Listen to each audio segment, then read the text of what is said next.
Boom shakalaka, ladies and gentlemen, brothers and sisters around the world. It is your boy, Christial, the esoteric, noetic, dropping the wisdomatic truth bombs out here in Westall. I'm actually on the grounds of one of the biggest UFO sightings in history, the Westall 1966 incident. Check it out, Westall 1966, but I'm not here to talk about that. But I think it's rather appropriate as it relates to conspiracies, hidden agendas. I'm here to talk about something even more important, because it's something that affects us right now. It's something that has been affecting me recently. And this is the topic of vaccines. I want to talk about how to have this conversation with people that aren't open to the idea that these vaccines may not be as safe as what the mainstream media portrays them to be. We have a highly profitable product because the safety testing isn't as rigorous as a normal pharmaceutical drug. The gold standard is double-blind, placebo-based, long-term study, and that just isn't done with vaccines because they're classified in a different way as a public health measure, and they haven't been tested in combination with other vaccines. Just recently, the Australian government has made it illegal to even enter an aged care facility now, unless, of course, you've been vaccinated. And this is how this stuff gets brought into the public world. I mean, we talk about mandatory vaccinations, but realistically, it's not going to be mandatory, at least for some time. It's going to be a case where, unless you get vaccinated, you're not going to be able to see your father. Unless you get vaccinated, you're not going to be able to travel, to go on a bus, to fly. You're not going to be able to walk outside now because now you're at risk to everyone else around you. This is how this stuff works. So let's talk about vaccines. Let's talk about how to have a conversation with people about vaccines. First of all, I think it's important to be grounded, to be coming from a place of love. More often than not, when we have these very tumultuous conversations, people have so much negative energy, so much anger that it's hard to influence people. You're not going to influence people or get them to see things your way if you have so much anger, so much animosity that you're throwing out there. No matter how truthful what you're saying is, it's not going to be taken if the truth is served in an ashtray of filth and mess. Boom shakalaka. So make sure that you are serving the truth not only as authentically as you can, but make sure you're disseminating that information from a place of love and groundedness. Smile, crack a few jokes. Make people like you. You want to have influence with people. That's how you influence them. Well, you influence people by getting them to like you, right? So make sure that people are at least open to hearing you because you're not coming from all of this anger. I mean, if I came across trying to convince you in this angry, belligerent mentality, obviously that wouldn't work. It's like, yo, you're fucking insane.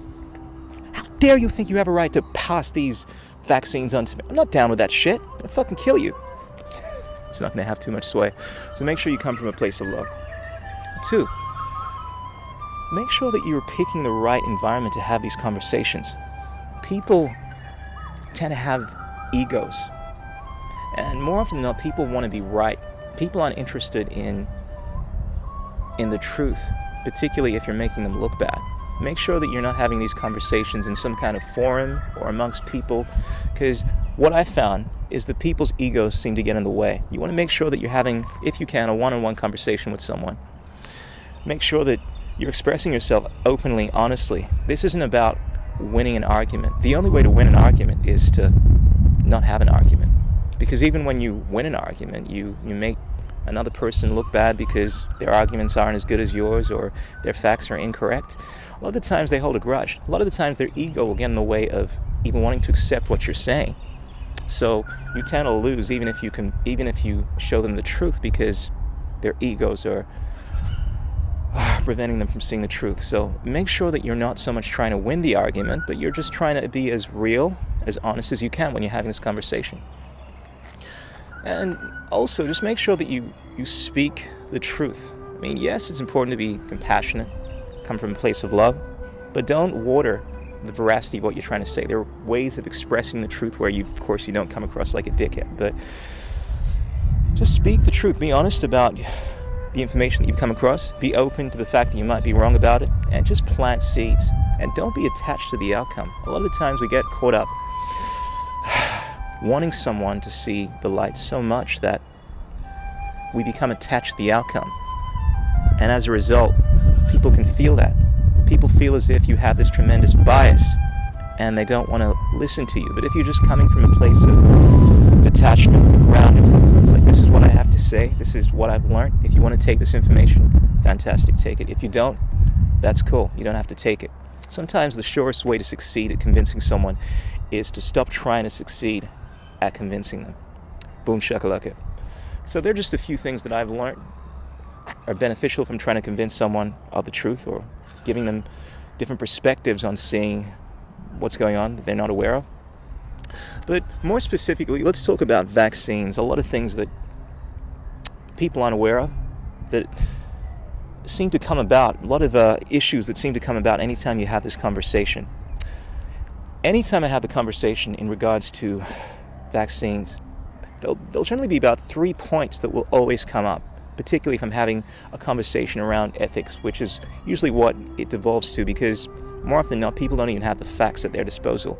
They've just been inundated with mainstream information. Vaccines are completely good for you. There is no evidence to suggest that they cause any problems, etc., or in any way associated with autism. It's just complete conspiracy, coup theory nonsense. But the conversation will always delve into this concept of safety, that in order to have a safe environment, a safe nation, a safe world, we need to have vaccines, right? But what is safety?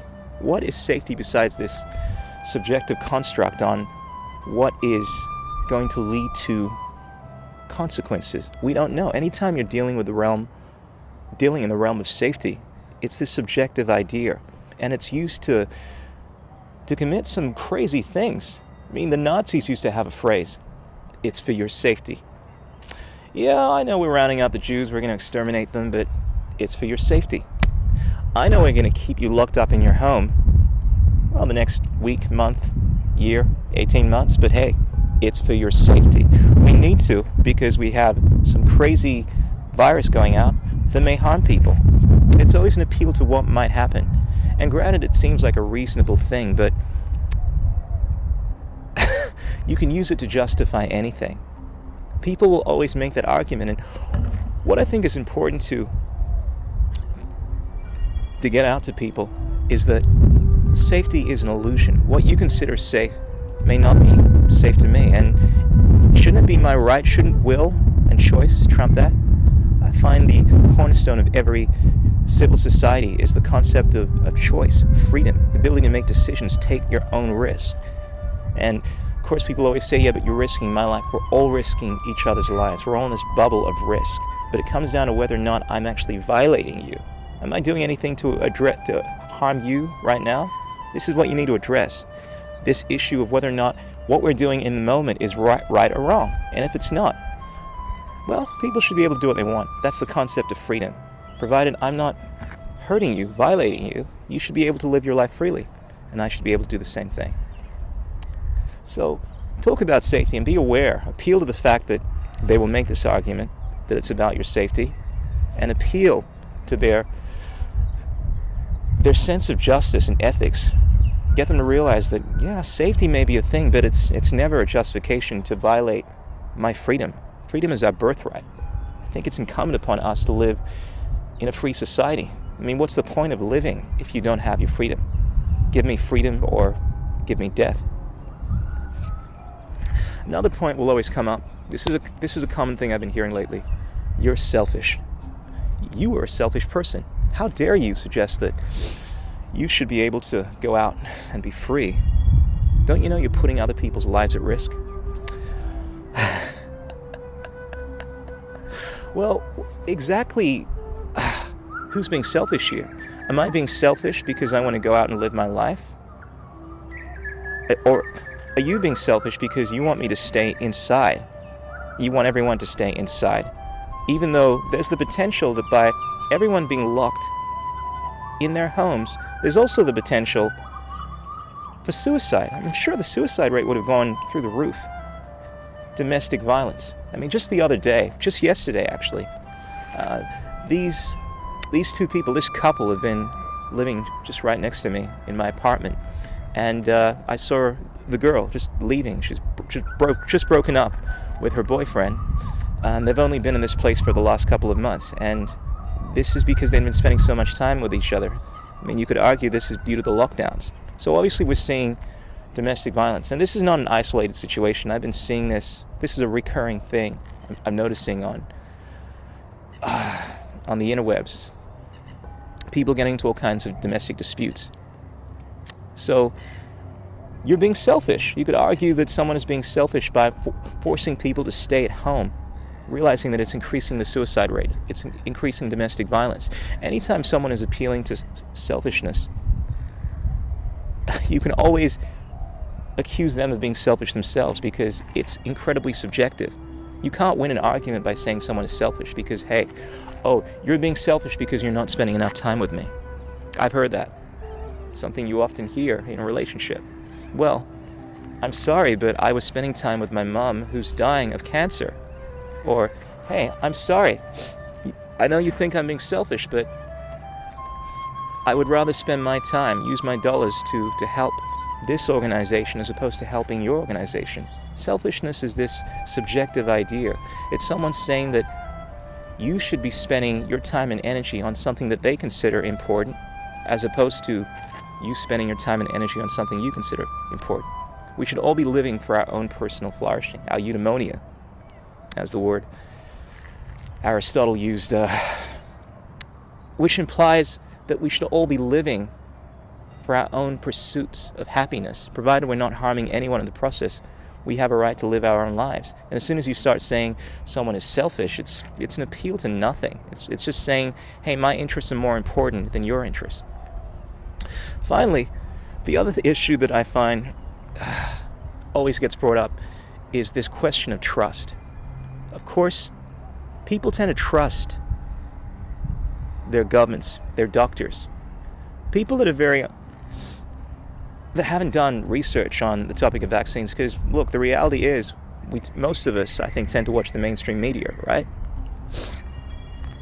And there's this idea that you can trust doctors. They know what's in your best interest. But you find that most doctors don't even know what's in these vaccines. So anytime someone is appealing to this idea of them trusting their doctors over these crazy conspiracy theorists, you should invite them to consider that these doctors that you trust don't even know the ingredients in these vaccines most of the time. These doctors that you trust, more often than not, are getting incentives to administer these drugs. These pharmaceutical companies have an invested interest in you taking these drugs.